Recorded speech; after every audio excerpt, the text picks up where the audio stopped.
Narito tayo ngayon upang matunghayan ang nakakakilig, napaka-sweet at talaga namang sobrang nakakakilig at talaga namang nagtitrending na istorya ni Kalingap Tata at Ate Marcio. Sa pagpapatuloy nga ng ating istorya ay pinupuri pa rin ng paulit-ulit ni Kalingap Tata ang kagandahan na taglay ni Ate Marcio. Pagkatapos naman nito ay may pinag-uusapan sila kaya naman nabanggit ni Kalingap Tata at sinabi kay Ate Marcio na gusto mo yung hindi naman kagad nakasagot si Ate Marcio sa tanong ni Kalingap Tata kaya dinugtungan ni Kalingap Tata ito ng vlogger. Sabi niya, gusto mo ng vlogger? Kaya naman nagulat si Ate Marcio at hindi. Hello, epekto. Liha na lang gamit ko. Pero sa'yo talaga yung ano mo, yung kutis mo, yung beauty mo, para kang mayaman, anak ng mayaman. Oo. Para kang anak ng mayaman. Para kang nag-aaral sa Ateneo. Yung gano'n ng mga tipo na sa beauty niya. Ganun talaga. Sana. Love mo yung Love mo yung vlogger. love yourself. Oh, akala ko vlogger.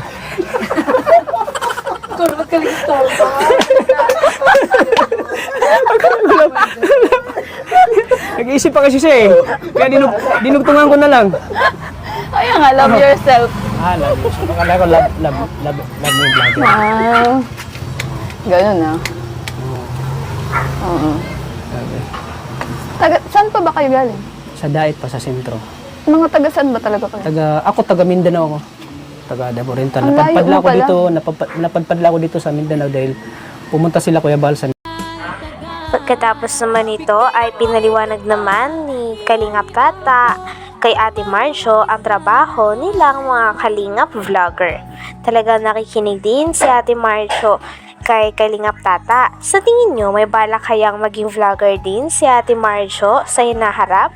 Sapagkat kung magiging vlogger din siya, ay tsak napapatok siya sa kagandahan ng kanyang ngiti at napaka-bait na personalidad niya. content ko doon. Napanood mo ba yung nagpulubi ako? Oo. Pulubi prank ako? Oo. Panood ko. Napanood mo? Pulubi talaga. Oo. Pero so yun nga, yung content kasi namin pag-charity. Or on charity, pagtulong. Kasi masarap sa pakiramdam pag nakakatulong ka sa ibang tao, lalo na sa mga mahirap. Sarap sa pakiramdam na nakakatulong ka. Siyempre yung mga biyaya, siyempre kami bilang mga charity vlogger, yung sahod namin ay ibinahagi din namin sa mga mahihirap, nangangailangan tulong. Hindi lang yung pera namin ay sinasarili namin, bugkus binahagi namin din sa mga nangangailangan ng tulong. Kaya namin pinasok yung pag-charity kasi yung purpose namin ay pagtulong talaga. Kasi maraming mga mahirap dito sa atin na kailangan ng tulong. Di ba yung kapitbahay mo na yung anak ng Pakistani? Yung kapitbahay mo dyan? Oo. Di ba? Kaya tinutulungan ni Kuya Rab ngayon na bago ng buhay. Dati bahay nila ay sira-sira, ngayon ay maayos na. Maayos ang pagmumuhay nila. Ganyan yung mga charity vlogger na tulong. Galing na. Ikaw, ano bang mga mo sa buhay? Ikaw, tatanungin kita, pangarap mo rin bang makatulong sa mga mahirap? Oo naman. Yun nga ang ano ko kung naging mayaman tutulong or kahit di naman yumaman, meron. Magandang makatulong kasi. Ganda yun. Talagang habang nagkikwento nga si Kalingap Tata ay nabibilib din sa kanya si Ate Marcio. At kitang-kita din na hinahangaan siya nito sapagkat bukod sa napakabait na ni Kalingap Tata ay kitang-kita talaga na genuine ang kanyang pagtulong sa mga tao. Ipanilawanag niya na isang charity vlogger ay ang mga kinikita din nila ay talagang ipinangtutulong nila at gusto nila na may matulungan o may umunlad ng buhay dahil sa kanila. Kaya naman napakaganda talaga ng mga content ni Kalingap Tata. Or on charity, pagtulong. Kasi masarap sa pakiramdam pag nakakatulong ka sa ibang tao, lalo na sa mga mahirap. Sarap sa pakiramdam na nakakatulong ka. Siyempre, At siyempre yung mga biyaya, siyempre kami bilang mga charity vlogger, yung sahod namin ay ibinahagi din namin sa mga mahihirap, nangangailangan tulong. Hindi lang yung pera namin ay sinasarili namin, bugkus binahagi namin din sa mga nangangailangan ng tulong. Kaya namin pinasok yung pagcha-charity kasi yung purpose namin ay pagtulong talaga. Kasi maraming mga mahirap dito sa atin, nangangailangan ng tulong. Di ba yung kapitbahay mo na si yung anak ng Pakistani, yung kapitbahay mo diyan? Oo. Di ba? Kaya tinutulungan ni Kuya Rab ngayon na bago ng buhay. Dati bahay nila ay sira-sira, ngayon ay maayos na. Maayos ang pamumuhay nila. Ganyan yung mga charity vlogger na tulong. Galing na.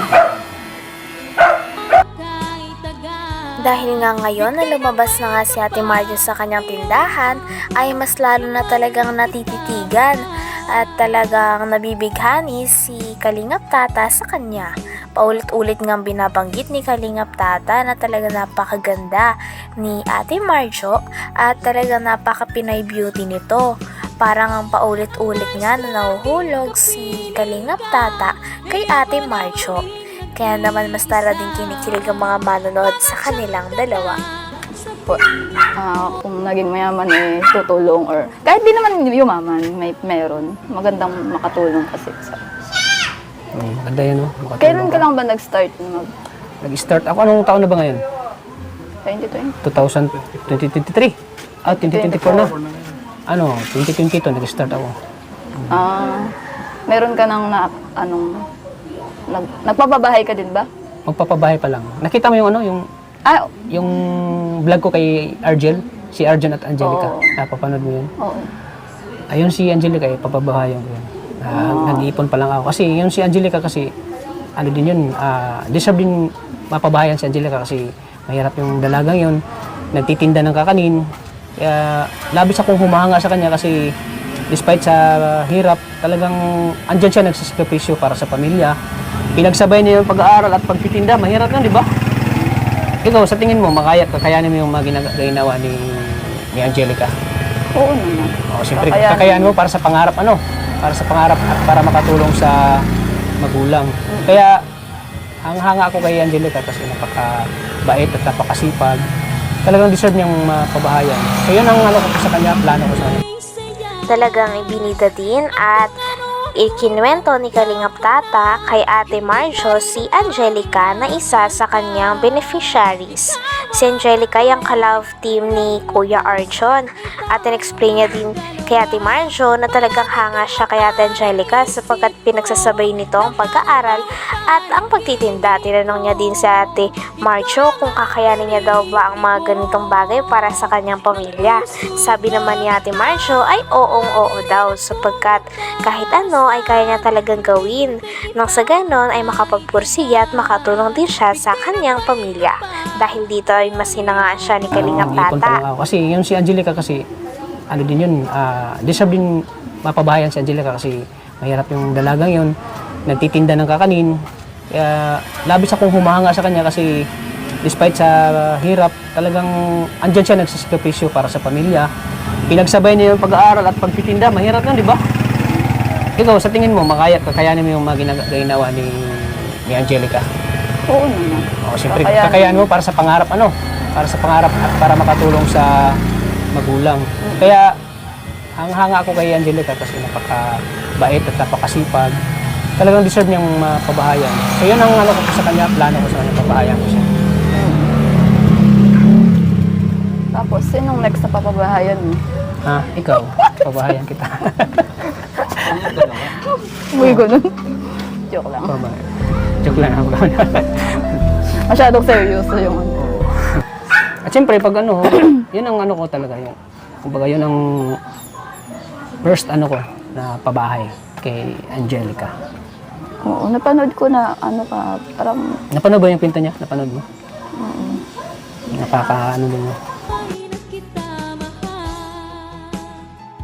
Hanggang dito na lamang muna ang ating nakakakilig, napaka-sweet at talaga namang sobrang pinakainaabangan at napaka-trending na istorya ni Kalingap Tata at Ate Marjo. Maraming salamat sa inyong panonood. Hanggang sa muli. Bye!